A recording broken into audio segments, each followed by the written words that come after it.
Bonjour, bienvenue sur la chaîne Torsade et Jacquard.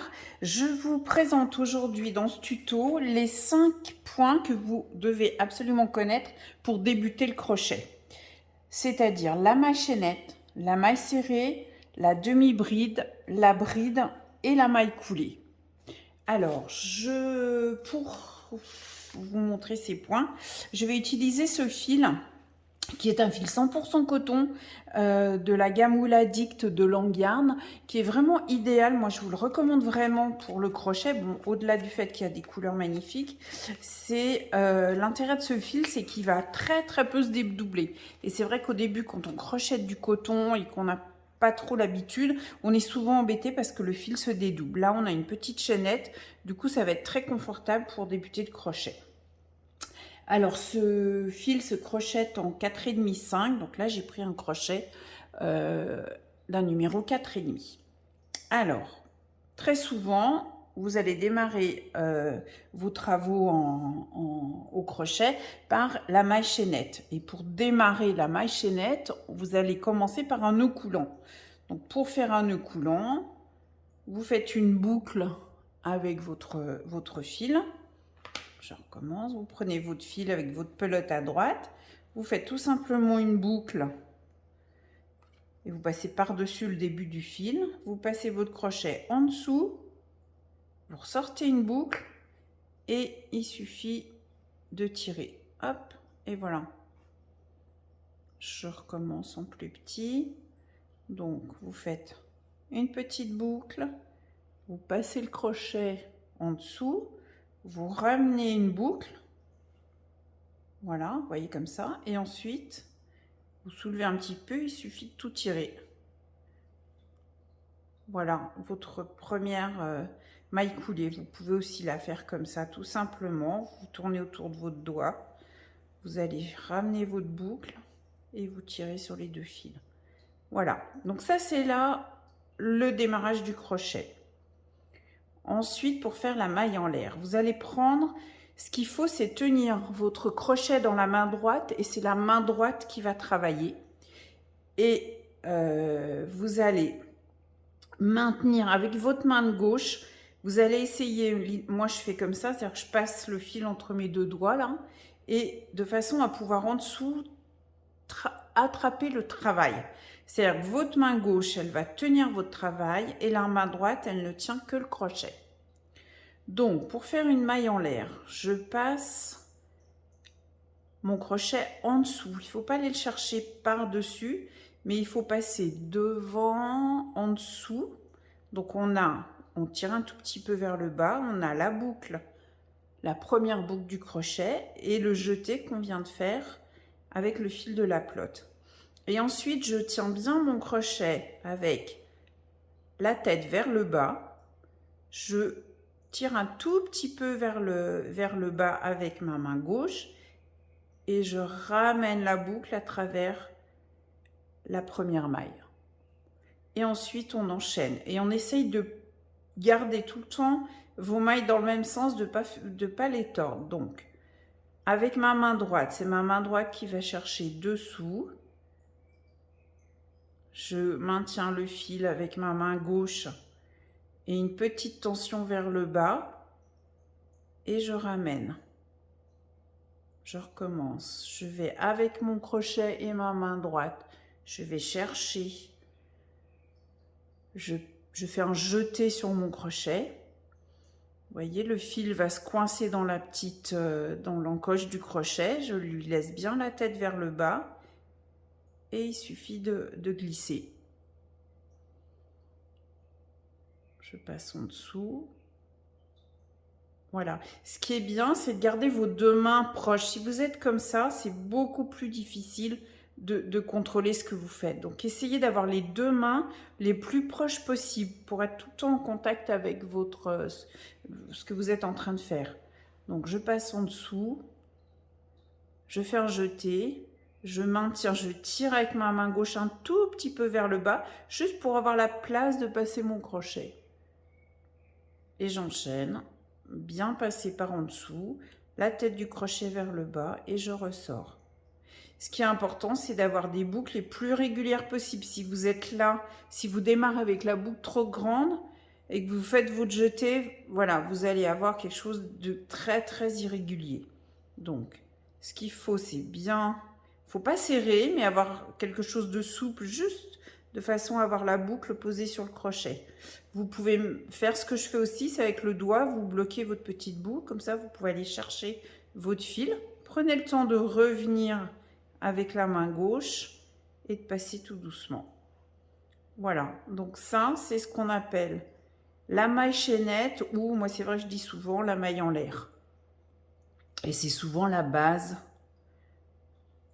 Beaucoup de travaux au crochet démarrent par cette fameuse maille chaînette. Donc ça c'est pour démarrer, mais la maille en l'air, vous pouvez aussi la faire dans des motifs comme les granits. Vous êtes au milieu de votre travail, vous allez être amené à faire des mailles chaînettes ou des mailles en l'air.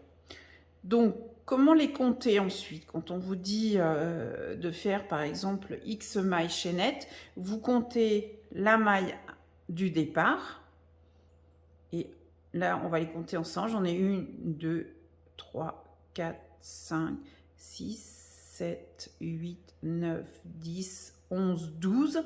Et la dernière, c'est celle qui va être sous le crochet. Et celle qui est sur le crochet, on ne la compte pas. Donc là, j'ai 12 mailles chaînettes. Ça, c'est la première maille de base. Ensuite, je vais vous montrer comment faire les mailles serrées. Alors, pour faire la maille serrée, on va piquer pas dans la première boucle, mais on va piquer dans la deuxième. On va attraper, l'idéal c'est d'attraper les deux brins. Donc vous voyez, on voit bien, alors, vous voyez la maille ici. Je vais aller piquer, je vais prendre deux brins. Je ramène et on fait comme pour la maille en l'air de tout à l'heure. Je refais un jeté, je bloque un petit peu mon travail avec ma main gauche, je bloque un peu vers le bas et je passe à travers les deux. Je recommence. Si vous ne voyez pas bien les mailles, vous retirez un petit peu à l'horizontale. Donc je pique là, je pique pour attraper deux brins, je ramène, donc toujours en passant le crochet par-dessous le fil, je coince le fil sur l'encoche du crochet, il ne reste plus qu'à passer à travers. Et là, c'est une étape importante, si vous voulez avoir un travail bien régulier, c'est de prendre le temps d'égaliser. C'est-à-dire, si ça c'est trop lâche, bah, vous prenez le temps de resserrer un petit peu votre fil pour que la boucle que vous avez ici, elle soit régulière, elle ait la même hauteur que la première, que celle qui était sur le crochet à l'origine. Donc là, je viens de ramener une boucle, je refais un jeté et je passe à travers les deux.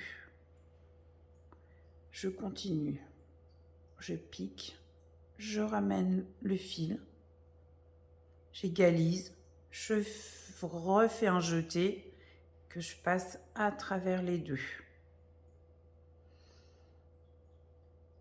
Je pique dans la maille en prenant les deux brins, je ramène une boucle, j'égalise tranquillement, je repose, je refais un jeté, je tiens un petit peu mon travail avec la main gauche et je traverse les deux mailles. Je pique, je ramène, je fais un jeté, je bloque mon travail avec la main gauche et je traverse les deux. Donc c'est vraiment important d'avoir tout le temps le crochet bien avec la tête vers le bas. Et il n'y a pas besoin de forcer. Si vous forcez, c'est que vous avez trop tiré. Si vous tirez comme ça, vous n'arrivez plus à passer. Donc quand c'est ça, il ne faut pas forcer. Simplement, vous relâchez un petit peu le fil. Et ça doit passer tout seul sans forcer. Alors, je continue. On va aller jusqu'au bout.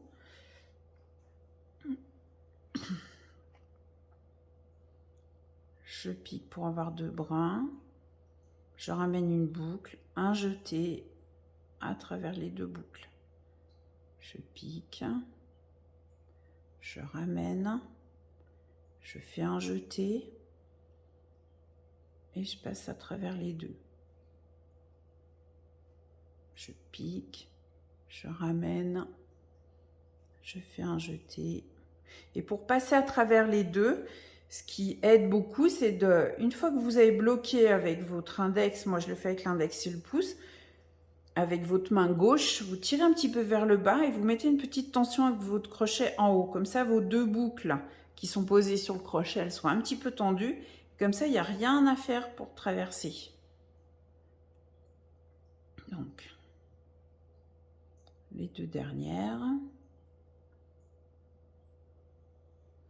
Je ramène, le jeté, j'ai une petite tension vers le haut et je passe à travers. On va faire la dernière. Je ramène, un jeté et je passe à travers les deux. Voilà, donc là on a fait un rang de mailles serrées. Alors pour bien vous montrer à quoi ressemble la maille serrée, on va prendre ici. Quand on pique la maille serrée, le résultat c'est qu'on a comme un V. Ça fait un petit V sur l'avant et sur le dessus, vous avez une maille bien régulière. On va faire le retour. Pour retourner, on va faire le retour en maille serrée. Je fais une maille en l'air comme tout à l'heure. Je retourne mon travail et je vais piquer dans la première maille serrée de mon rang. La maille en l'air, elle a juste servi à tourner. Donc, où est-ce qu'on pique? On va piquer en prenant les deux brins. C'est-à-dire, vous voyez comment est faite la maille serrée. Vous avez un espace ici. Et quand vous avez passé le crochet, vous avez bien attrapé les deux brins de la maille serrée. Donc, comme tout à l'heure, je ramène, je fais un jeté et je passe à travers les deux. Donc, vous avez, ça vous fait un V et une petite barre horizontale. On pique juste à côté. Vous avez bien, du coup, on a bien attrapé les deux brins de la maille serrée. Je ramène. Je fais un jeté toujours en passant par-dessous, en tenant mon crochet bien dans l'horizontale et je traverse les deux. Voilà.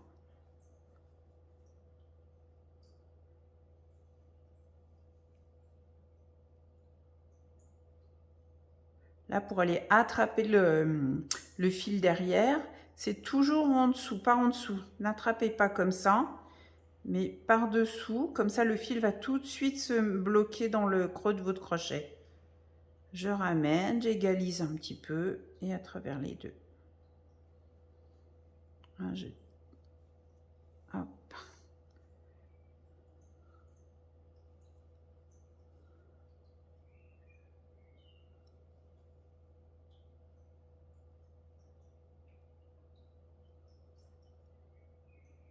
Et normalement, il n'y a pas de raison surtout là avec ce fil qui se dédouble pas, ça facilite vraiment la tâche.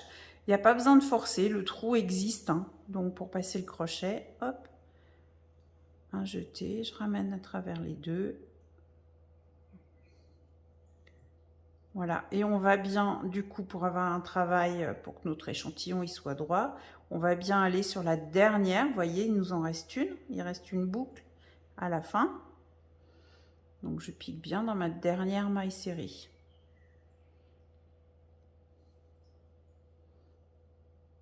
Voilà. Donc là, nous venons de faire un aller-retour en maille serrée. Alors, je vais vous montrer maintenant la bride. Alors, la bride est un point qui est plus haut.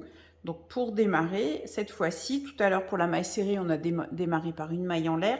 Là, on va faire deux mailles en l'air. Une et deux. Je tourne mon travail après. Et cette fois-ci, pour faire la maille serrée, on a piqué directement. Cette fois-ci, on va faire un jeté. On pique, on ramène et on va finir la bride en deux temps. C'est-à-dire, je vais faire un jeté, je passe à travers les deux. Un jeté à travers les deux. Voilà, là, on vient de faire une bride.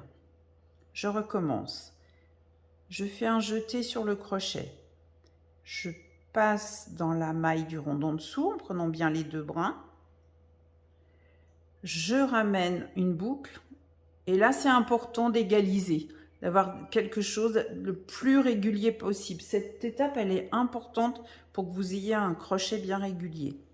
Une fois qu'on a bien égalisé du coup les trois mailles, les trois boucles qui sont sur le crochet, éventuellement je peux bloquer avec un doigt, je passe mon fil par-dessus le crochet et ensuite petite tension vers le bas, je passe à travers deux, je retourne chercher mon fil et je repasse à travers deux.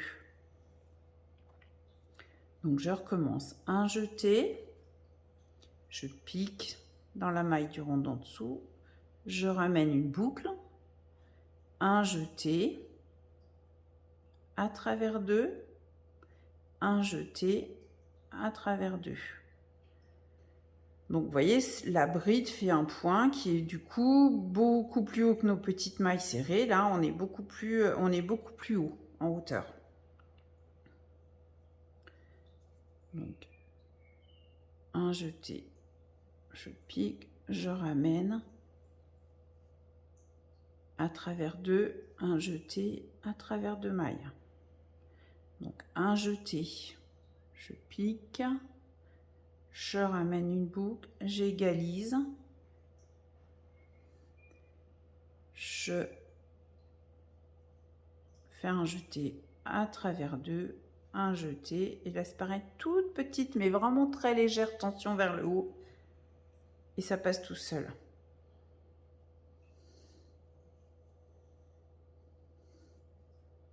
Et vous voyez, je travaille avec les mains proches l'une de l'autre. C'est comme ça que vous contrôlerez le mieux la tension de votre fil. Et en fait, pour gérer la tension du fil, il n'y a pas besoin de faire... je sais que certaines font plusieurs tours autour de votre doigt, mais ça sert beaucoup trop. Il suffit juste de garder votre fil dans la main et de le passer votre doigt. Moi, je bloque mon travail entre le pouce et l'index. Comme ça, j'ai juste la place ici pour aller chercher mon fil. Donc, je fais un jeté, je pique, je ramène. Vous voyez, je laisse glisser mon fil à travers deux. Je vais chercher dans le petit espace là, à travers deux. Un jeté, je pique, je ramène. Vous voyez, mon fil il glisse tout seul, mais je l'ai quand même dans ma main. Une petite tension vers le haut, à travers deux, à travers deux. Hop. Deux. Et la dernière. Voilà. Donc là, on a deux rangs de mailles serrées. Et là, on a fait les brides. Donc, vous voyez les brides. Sur le haut, on a pareil une jolie chaînette bien régulière. C'est ça que vous devez obtenir. Et les brides qui sont beaucoup plus hautes, quasiment 2 fois plus hautes que les mailles serrées. Alors, il nous reste... On a vu la maille chaînette, on a vu la maille serrée, la bride. Ce que l'on va voir maintenant, c'est la demi-bride. Alors, je fais une maille en l'air pour tourner. Et pour faire la demi-bride, on commence comme la bride. C'est-à-dire que je fais un jeté. Je pique dans la tête de ma dernière bride, du rond en dessous. Donc, la dernière bride, elle est là. La tête, elle est bien là. Hop. Et je ramène. Donc jusque-là, on est exactement comme pour la bride. Et cette fois-ci, au lieu de passer en 2 fois, je vais passer en 1 fois. Je passe la boucle à travers les 3... je passe mon jeté à travers les 3 boucles. En 1 fois. Je recommence. Un jeté. Je pique, je ramène une boucle. On se retrouve avec 3 boucles sur le crochet. Un jeté. Je tiens mon travail, petite tension vers le haut et je passe à travers les 3. Un jeté, je pique, je ramène. Un jeté à travers les 3. Hop, ça passe tout seul. Un jeté, je pique, je ramène. Un jeté à travers les 3 mailles. Alors, un jeté, je pique, donc on prend dans dans la tête vraiment des brides, hein. Il y a l'espace, si on le voit, il est là. Pouf, il y a juste à se faufiler. Je ramène. Je récupère le fil, je fais un jeté, une petite tension vers le haut à travers les trois.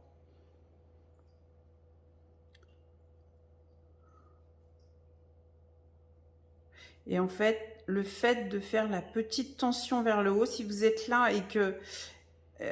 alors, il y a deux choses qui sont importantes. C'est que la tête du crochet soit bien vers le bas, pour pouvoir passer toute seule entre les trois, sans forcer entre les trois mailles qui sont sur le crochet. Et ce qui est important aussi, ce qui va beaucoup vous aider, c'est cette toute petite tension. Vous voyez, vers le haut. Hop.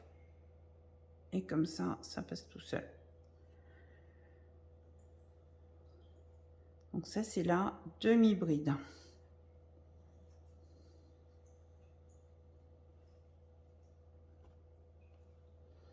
Un jeté, je pique, je ramène,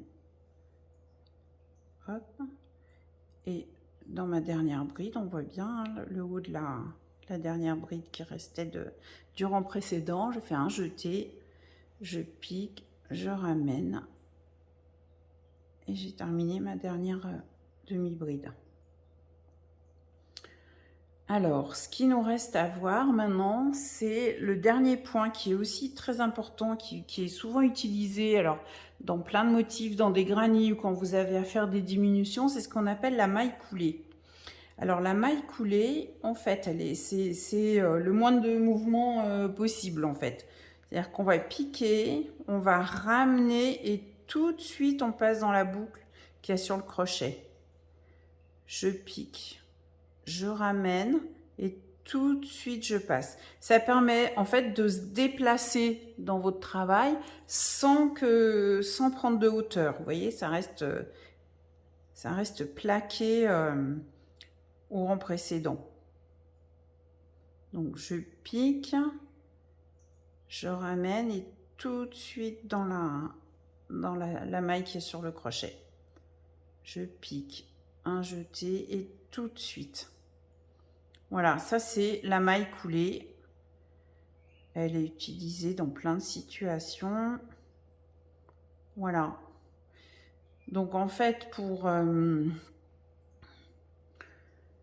avec ces 5 points, vous avez vraiment les bases pour démarrer et faire plein de choses au crochet. Ce qui est important, c'est de vous lancer et d'essayer d'avoir la chose la plus régulière possible. Si c'est pas joli, bah vous redéfaites, vous refaites. Mais c'est en faisant au fur et à mesure que vous arriverez à gérer à droite le crochet et à gauche le travail et la tension du fil.